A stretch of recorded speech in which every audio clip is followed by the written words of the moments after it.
દર્દીની દરેક નાની મૂવમેન્ટ, દરેક નાનો સ્ટેપ એક મોટી જીત છે. નમસ્તે મિત્રો, હું doctor Bhavin Chhatraliya, consultant physiotherapist. શું તમારા પરિવારમાં કોઈ પેરાલિસિસ એટલે કે લકવાના કારણે કોઈ પથારીવશ છે અને તમે વિચારી રહ્યા છો કે તેઓ ફરીથી ક્યારે ચાલતા થશે? તો આ વિડીયો તમારા માટે છે. ઘણીવાર આપણે માલિશ કે કોઈ ચમત્કારની રાહમાં દર્દીનો કિંમતી સમય બરબાદ કરી દઈએ છીએ. પરંતુ ધ્યાન રાખો કે પેરાલિસિસ એ કોઈ સ્નાયુની તકલીફ નથી, પરંતુ એ મગજની તકલીફ છે. અને આપણે જેટલો સમય રાહ જોવામાં કાઢીશું એટલી જ દર્દીની રિકવરી આવવામાં ધીમી પડશે.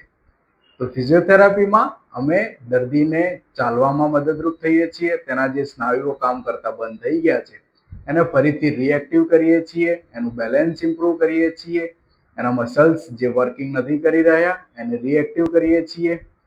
પેરાલિસિસમાં રિકવરી શક્ય છે. બસ જરૂર છે દર્દીને પોતાના પરિવારનો સાથ અને યોગ્ય ફિઝિયોથેરાપી ટ્રીટમેન્ટ. દર્દીની દરેક નાની મૂવમેન્ટ, દરેક નાનો સ્ટેપ એક મોટી જીત છે.